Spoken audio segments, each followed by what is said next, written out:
Caballerísimo, ha llegado la hora de recibir un grande en nuestra pantalla. ¿Sí cabrá? ¿Sí cabrá? ¿Sí cabrá? Es grande de estatura también. Sí, señor. Vamos a recibir uno de los referentes, de los grandes referentes del ciclismo en Colombia.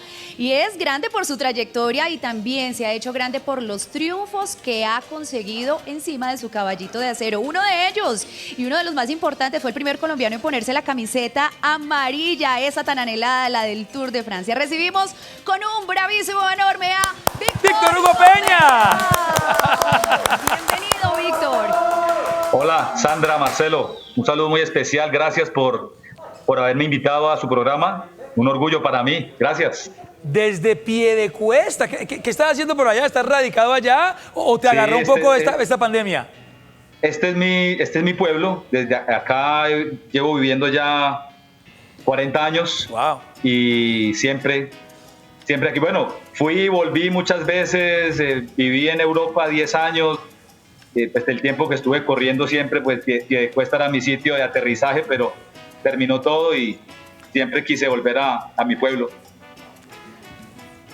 Sandrita. Víctor Hugo, hoy estamos hablando de la juventud, de TV. Hoy definitivamente los años no pasan. ¿A qué se debe estar así, pues juvenil todavía, rozagante? Al deporte, me imagino, de toda esa disciplina adquirida durante la profesión. Sí, bueno, digamos que pues fueron muchos años. Yo fui nadador 12 años. Ah, también. Y luego fui ciclista 22. Entonces es una disciplina deportiva que es difícil, aunque uno quisiera, es difícil dejarla. Después de que yo terminé de montar en bicicleta, no quería saber nada de deporte. Estuve como unos, 4 meses sin hacer deporte, pero la bicicleta o la necesidad de mantenerse en movimiento pues lo obliga a uno. No me ejercito tanto como la gente pensaría, pero monto en bicicleta tranquilo, salgo a correr. Pues antes de la pandemia acostumbraba a nadar, pues porque luego de que me retiré empecé a hacer triatlón un poco y intento pues mantener una vida sana. Y ahora en cuarentena, pues, obligatoriamente. Claro, obligatoriamente. Bueno, Así Víctor es. Hugo, yo quiero que me digas qué edad tenías y qué recuerdos tienes de esos momentos en que tu padre, don Hugo, llegaba sudado, cansado, agotado de correr alguna etapa porque era ciclista. ¿Cómo lo recuerdas y cómo eso empezó a despertar cierto interés en esa disciplina deportiva, Víctor Hugo? Pues, Marcelo, digamos, yo vivía en Bogotá, yo nací en Bogotá. Ajá. Y mi papá fue ciclista de la Liga de Bogotá. Entonces yo recuerdo eso, o sea, esos son los primeros recuerdos que yo tengo de ver llegar a mi papá uniformado pues de ciclista, y luego ya que nos vinimos aquí a Bucaramanga, acompañarlo a los entrenamientos, a las carreras, a los hoteles a visitar a sus amigos. Entonces eso es un deporte que uno se le mete como en el alma, pero más como por cultura, pues digamos la cultura deportiva del ciclismo, que es empezar a conocer a uno, que mi papá me decía, mire, este es Alfonso Flores, este es Patrocinio Jiménez, este es Lucho Herrera. Entonces, claro, yo 6 años, 7 años, 8 años, y yo le podía decir a mis amigos de la escuela, del colegio, de mi equipo de natación, decirles, yo conozco a Lucho Herrera, ¿no? Yo sé quién Omar es. Hernández, sí. O decirles, por ejemplo, Omar Hernández, cuando fue líder de la Vuelta a España, él es amigo de mi papá, él estuvo en mi casa hace un mes, estuvo hablando, y casi que mis amigos, no sé si me creían o no, pero para mí era un orgullo saber que eso era cierto, ¿no? Que por ejemplo, alguna vez fuimos a un hotel en una Vuelta a Colombia y llegamos y mi papá saludó a Alfonso Flores y yo conocí a Alfonso Flores. Entonces, claro que yo creo que el destino me tenía preparado, que eso era algo a lo que yo me iba a dedicar. Pues obviamente a uno le tiene que gustar, tener talento, tener capacidad de sufrimiento, y por fortuna yo formé mi disciplina deportiva mientras fui nadador. Yo nadé desde los 6 años hasta los 18, casi 18 años, que llegué de los Juegos Nacionales del año 92, que fueron en Barranquilla. Llegué a mi casa y al día siguiente cogí la bicicleta y empecé a montar de una vez. Y algo muy curioso con esa bicicleta es que, no sé si ustedes se acuerdan de esa novela que hubo en Colombia hace muchos años, El Cacique y la Diosa. Claro, claro, con Juan Pablo Schuch. Claro, exactamente. Entonces, Sí. el rival de Juan Pablo Schuch era un ciclista que en la novela se llamaba el Águila Quintero. El Águila Quintero, que se llama Ciro Quintero, era un ciclista de Santander y mi papá le compró a él la bicicleta con la que yo empecé a montar en bicicleta. O sea, yo tengo esa bicicleta en mi casa. Ay, Dios mío. Vea pues. Víctor Hugo, heredaste esa pasión por tu papá del ciclismo, la de la natación fue adquirida. Hubo un momento de tu vida donde te tocaba decidir prácticamente, cumpliste la mayoría de edad y te lanzaste por el ciclismo y dijiste, voy a probar 6 meses a ver qué sucede. Sí, sí. ¿Y qué pasó en los 6 meses que definitivamente te señaló el camino? Mira, digamos que yo fui nadador y en mi época de nadador tuve la gran fortuna de conocer a muchas personas que hoy día son empresarios importantes del país. En esos años la natación se practicaba, sobre todo en mi ciudad, en Bucaramanga, pues se practicaba solamente en los clubes sociales. En Santander apareció una escuela de natación, un club deportivo que fueron niños como yo que aprendimos a nadar en las piscinas olímpicas. Se hizo un club, un equipo, y yo tuve la posibilidad de competir y nadar y participar en todo Colombia. Pero yo era ese nadador que estaba pendiente de las carreras de ciclismo. O sea, yo sabía que mientras nadaba estaba de paso, estaba esperando cumplir la mayoría de edad, porque entre comillas, no sé quién diría o me hizo pensar a mí que el ciclismo era para hombres, para hombres ya hechos, por decirlo, ¿no? Ok. Entonces yo estaba esperando cumplir 18 años para ya ser ese hombre que podía subirse a una bicicleta a correr. Mi papá en sus momentos de celebraciones y cosas así, él hablaba que cuando él trabajaba en Telecom, que cuando él se pensionara, que él iba a comprar una moto y que me iba a acompañar a la Vuelta a Colombia. Esas cosas se le meten a uno. Llegaron los 18 años, todos mis amigos se fueron a estudiar a la Javeriana, al Rosario, a la Nacional, bueno, todos arquitectura, odontología, medicina, y pues yo quería montar en bicicleta. Entonces yo le dije a mi papá, bueno, papá, llegó el momento. Y me dijo, no, mijo, hay que estudiar. Y dije, no, pero es que usted me dijo a mí que que yo iba a ser ciclista. Me dijo, no, pero hay que estudiar, porque vea que ahora que yo le puedo pagar una carrera, el ciclismo es incierto. Se acabaron los equipos de ciclismo importantes en Colombia hace años, que eran el Café de Colombia, el Manzana Postobón, esa generación de ciclistas de Lucho Herrera, Fabio Parra, todo eso se terminó en el año 92, en el año que yo decidí comenzar. Entonces, claro que ahí vino esa negociación con mi papá, con mi mamá, con mi hermano, pues como intermediario, de venga, ayúdenme, dígale a mi papá que me deje probar 6 meses. Porque yo pasé a la Universidad Industrial de Santander a estudiar ingeniería civil. Entonces yo les dije, vea, déjenme, yo pruebo 6 meses. Y si a mí no me rinde, yo soy el primero que me doy cuenta que soy malo para esto. O sea, pues, ¿quién más que uno no se va a dar cuenta que uno no sirve? Bueno, la demora fue que mi papá dijera que sí, y a partir de ese momento él fue pues, la persona que estuvo conmigo, me acompañaba a entrenar, me daba consejos, me decía, me regañaba. Obviamente, pues él quería que tal vez... Él era ciclista, yo iba en bicicleta al colegio algunas veces, salía con los amigos a dar vueltas en la cuadra, pero eso es diferente a ser ciclista. Claro. Yo era nadador, era un deportista tal vez, pero ciclista es otra cosa. Entonces cuando me empezó a dar cuando me empezó a dar la pálida, cuando me empezó a dar el sol, cuando me empezaron a doler las piernas, cuando empecé a estar a 3 horas de mi casa y saber que me faltaban 3 horas en bicicleta, Ay, Dios mío. yo eso nunca lo había sentido. Pero yo ya había metido la cabeza, ya tenía que asumir el compromiso que había tenido con mi papá.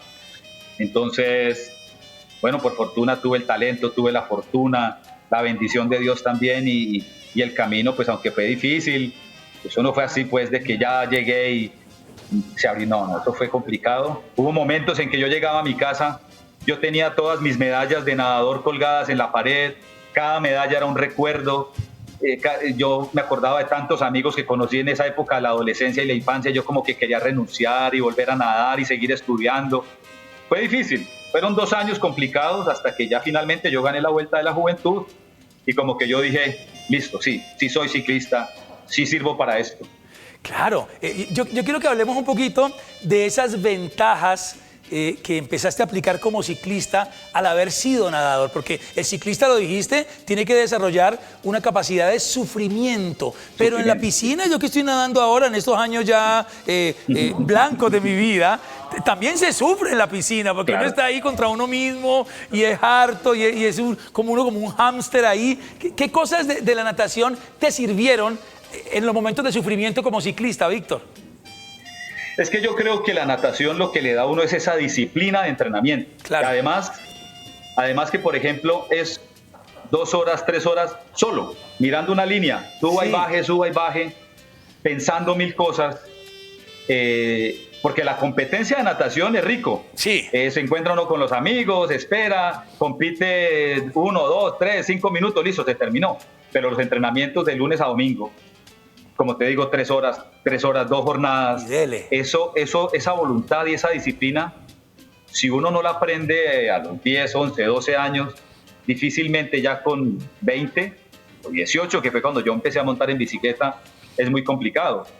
La fisiología del entrenamiento y todo lo de las series y los intervalos, al final son los mismos para todos los deportes, pero esa capacidad de sufrimiento de la bicicleta, pues eso es otra cosa, porque ya es dolor físico, Claro. dolor en las manos, dolor en las rodillas, es sentir el sol al mediodía y que saber qué hago, tengo que llegar a mi casa, no puedo coger un carro, no puedo llamar a que hay que aguantarse ese sol un día, 2 días, y yo que vivía aquí en Bucaramanga, y luego las carreras, y luego llega uno a las carreras y se encuentra con hombres más rudos y más recios que uno, más curtidos, tipos que, por ejemplo, parece que el sol no les hiciera daño.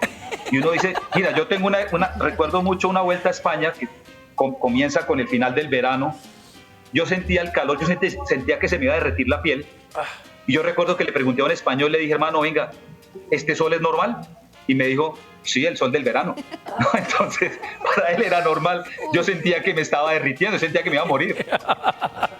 Habíamos quedado en el abrebocas de este top de los mejores momentos de Víctor Hugo en su carrera profesional. Víctor Hugo, ¿dónde estás que no te veo? Ahí está. Aquí ahí estoy. está. Por acá.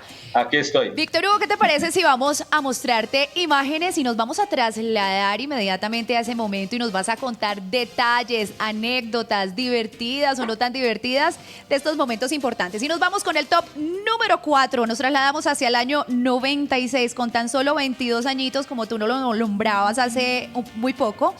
Afianzaste con esta prueba superada esa pasión por el ciclismo. Cuéntanos de este momento tan importante. Así es, Sandra, pues digamos aquí estoy con mis papás. Eso fue en el municipio de Guaduas, ahí terminó la Vuelta de la Juventud. Yo gané esa Vuelta de la Juventud. A mí siempre se me conoció como un corredor que era muy bueno en las etapas a cronómetro llanas, pero para despuntar en el ciclismo colombiano yo tenía que subir, tenía que pasar las montañas, y yo gané esa Vuelta de la Juventud en una crono escalada entre Puerto Bogotá, entre Honda y Guaduas, que hay que subir un puerto que se llama ahí el Alto de la Mona. Entonces, una subida de 18 kilómetros bastante dura, y para mí, como le decía ahora Marcelo, ese día yo dije, yo sí sirvo para esto, pues porque le gané a los escaladores colombianos, y ya a partir de ese momento, pues los representantes europeos siempre están pendientes de los ciclistas colombianos, y ya empezaron como a ponerle cuidado a ese nombre de ese colombiano que había nacido en ese momento. Ay, no, Víctor Hugo, yo quiero detenerme un poquito, porque yo también, yo también pasé por el Alto de la Mona, no crean. Yo también pasé por ahí, sí, pero a comer aguapanela con queso ahí, almojábana. No en una bicicleta. Estas características tuyas eran particulares, porque tu fisonomía, tu biotipo te ayudaba en la parte plana, y como lo dices, aprendiste a escalar. Era necesario tener esa connotación. Fuiste de los primeros que se defendía bien en los dos terrenos, y esto te llevó a ser campeón panamericano en el 2000 de la crono persecución individual. Eras como un poquito la reencarnación de un perfil como el de Cochise Rodríguez, por ahí. Sí, eso es, Marcelo. Sí, me gusta que tienes esos recuerdos bien claros. Claro. Porque y eso, por ejemplo, mira, eso yo siempre lo he dicho, si bien yo tenía, pues para ese momento era un colombiano un poco más grande que los ciclistas colombianos normales, porque pues todos eran escaladores pequeños. Entonces, la natación, yo creo, estoy seguro de eso, a mí me dio esa fortaleza como mental para el esfuerzo en solitario, porque la natación es un esfuerzo en solitario. Ajá. Entonces las etapas a cronómetro eran eso, o son eso en realidad, una competencia de uno solo contra el reloj sin saber si lo estás haciendo rápido o no, es decir, si vas más rápido que el resto o no, que es lo que hace uno en la natación muchas veces en sus entrenamientos cuando tiene que trabajar sobre el tiempo. Yo creo que eso para mí, la natación fue la principal base para poder haber sido el contrarrelojista que fui. Muy bien. Víctor Hugo, ahora nos tenemos que ir en este top número 3, justamente a ese momento, al año 2003, donde portas por primera vez esa camiseta amarilla. ¿Qué se te pasaba por la cabeza estar ya en el Tour de Francia? Wow. ¿Qué emoción te embargaba? Pues Sandra, mira, ese es el sueño de todos los ciclistas. Y cuando yo tenía 9 años, recuerdo que fue el primer año que fue un equipo colombiano al Tour de Francia, eso fue el año 83, y leyendo una revista estaba la historia de la camiseta amarilla, la historia de todos los tours desde el 1903 hasta ese 1982, porque se iba a correr desde el 83. Y a mí me causó curiosidad que solamente un colombiano había corrido, que era Cochise Rodríguez, y ningún colombiano haya sido camiseta amarilla. Entonces yo empecé a soñar, yo dije, cuando yo sea ciclista voy a ganar el Tour. No gané el Tour, pero me puse la camiseta amarilla, que eso es un premio, digamos, o un reconocimiento ante el ciclismo mundial, haber portado la camiseta amarilla. Claro, además fueron 3 días donde los comentaristas, los narradores decían, ahí va el líder del Tour de Francia, Víctor Hugo Peña, vestido con su maillot amarillo. Claro. ¿Qué pasaba por tu mente? ¿Sabías que lo ibas a poder sostener? ¿Qué te decía el equipo? ¿Quiénes eran tus competidores fuertes que veías al lado y decías, ay, este me lo puede arrebatar? Pues mira, Marcelo, cuando uno llega a un equipo profesional de esa magnitud, pues prácticamente eso es un como cualquier trabajo, cada quien tiene una función. Ajá. Mi función era la de ser un gregario que tenía que acompañar a mi líder en las etapas llanas y en las etapas de montaña. Como yo sabía pasar la montaña, entonces siempre se me utilizaba cuando el director lo dijera, pasar esta montaña porque luego había un terreno llano y te necesitamos en el llano, o tienes que pasar todas estas montañas porque el final es llano. Es decir, yo tenía que cumplir las funciones para acompañar a mi líder. El problema es que, o la situación fue que como yo andaba también en las etapas a cronómetro, hubo el prólogo de París, yo quedé por delante de todos mis compañeros. 4 días después era una contrarreloj por equipos que nosotros ganamos. Yo estaba por delante de todos de ellos, pues yo me puse líder. Pero yo no podía antojarme a cambiarme de rol, pues porque esto era como si de pronto, no sé, en una empresa el mensajero se le ocurre un día gerenciar la empresa, ¿no? Por ejemplo.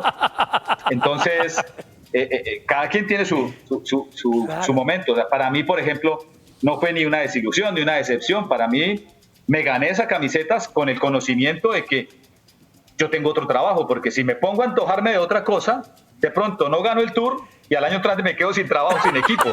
Entonces, es complicado el tema. Eso se llama indisciplina táctica, señorita Mazuela. Exactamente, sí. Y en los equipos de ciclismo o en los de fútbol y eso, ahí sí que eso se respeta. Mucho. Sandrita. Víctor Hugo, otro golpe de confianza importantísimo en el 2004 y fue el ganador de crono por equipos e individual de la Vuelta a España. Momento importante, especial, que tampoco se borra ahí de ese currículum. Claro, es que luego la Vuelta a España fue como la carrera un poco la más cercana en cariño a los colombianos.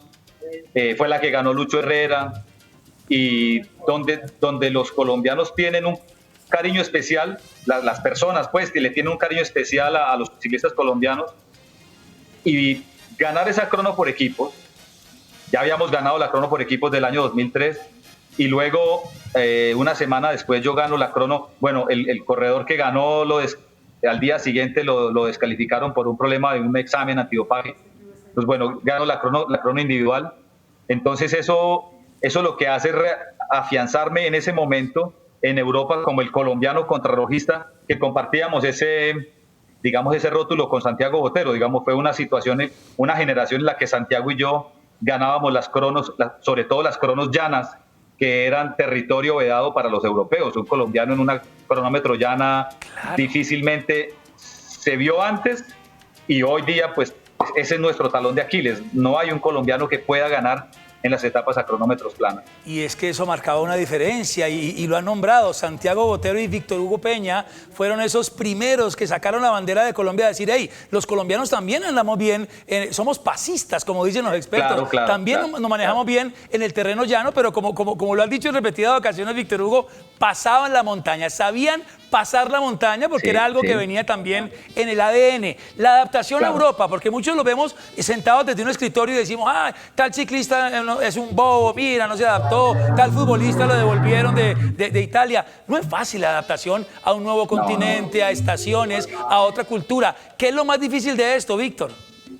Marcelo, para mí, por ejemplo, fue, a ver, digamos, no es que se viva mal, yo viví feliz, viví encantado, pero me faltaba la alegría colombiana.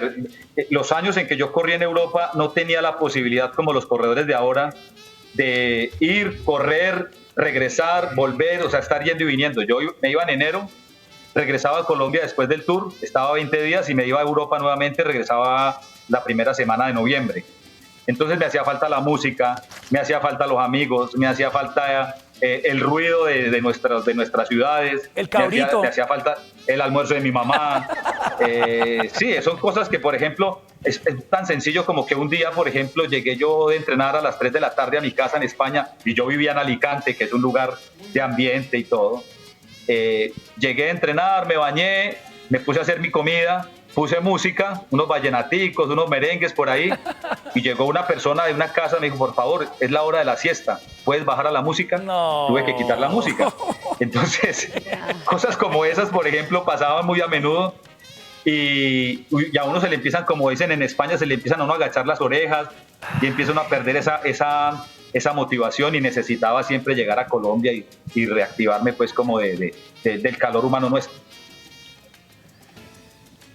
Víctor Hugo, llegó la hora, llegó el momento, 10:35, sí, llegó la hora de regalarte cariñito, un mensaje cargado de mucho amor de una gran persona, gran ser humano que se cruzó por tu camino, un angelito que llaman, mira.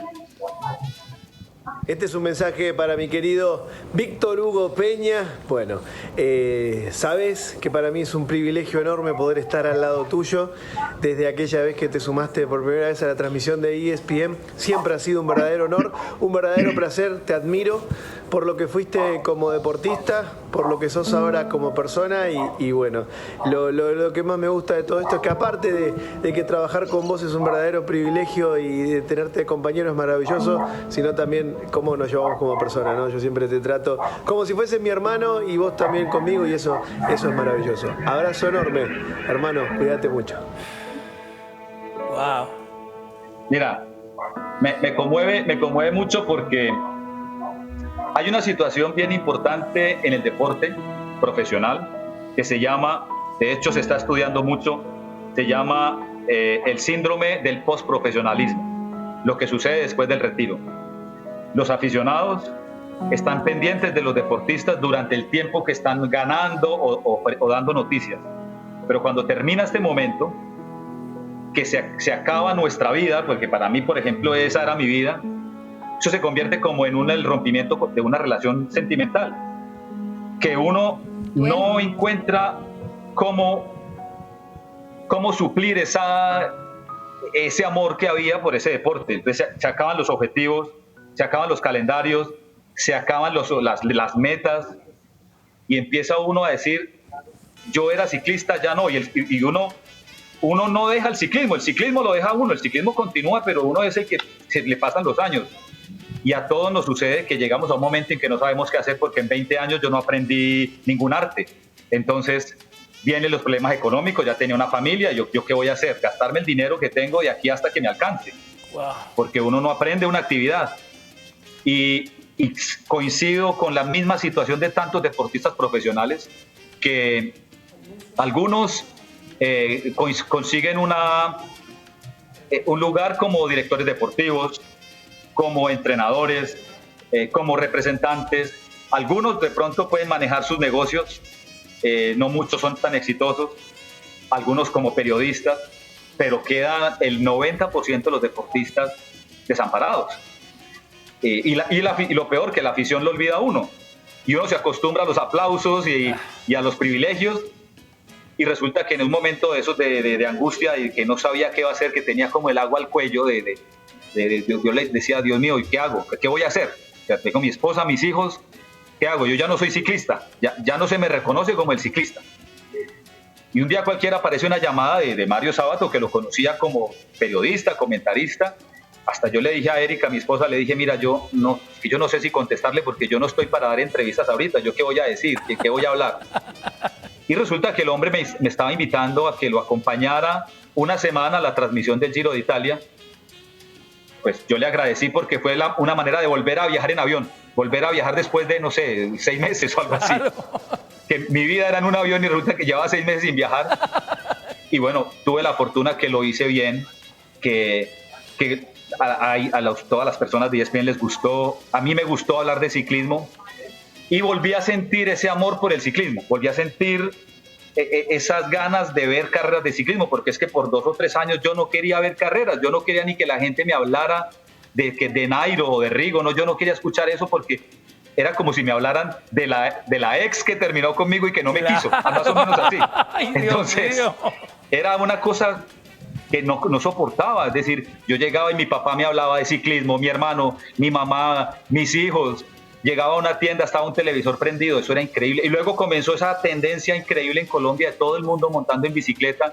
Yo decía, bueno, pero ¿qué le verán a la bicicleta, a este deporte que a mí me está haciendo daño? O sea, a mí me está haciendo sufrir y a la gente los está haciendo vivir de alegría.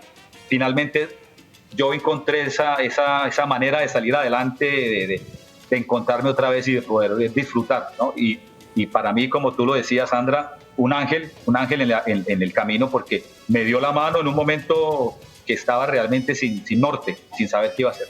No conocemos esos secretos, Víctor Hugo, no conocemos esos momentos y tendemos a juzgar desde la comodidad y decir, mire, ¿por qué esto? ¿Por qué lo otro? Víctor Hugo, claro. Has dejado una huella impresionante en el deporte colombiano y mundial, por tu profesionalismo, pero sobre todo por ese don de gente, por esa tranquilidad al hablar, por esa sencillez que respiras en cada palabra que dices. Te seguimos viendo, te seguimos disfrutando. Gracias, Marcelo. Como Gracias. Comentarista. Esta es tu casa, bienvenido siempre a Bravísimo, Víctor. Muchas gracias, Marcelo, un gusto conocerte. Te vi muchas veces en aviones, pero bueno, es un poco la vergüenza. Sandra, muchas gracias por invitarme y espero pues en adelante seguir haciendo parte de este ciclismo, de este deporte tan lindo que nos llena de orgullo. Y yo, bueno, sigo haciendo deporte. Ahora tengo un objetivo importante cuando la vida nos lo permita, es volver a nadar y correr y montar en bicicleta y poder seguir participando en los eventos de teatro. Claro que sí, un bravísimo gigante para un grande del ciclismo, ¡grande! Víctor Hugo Peña, mi querido George.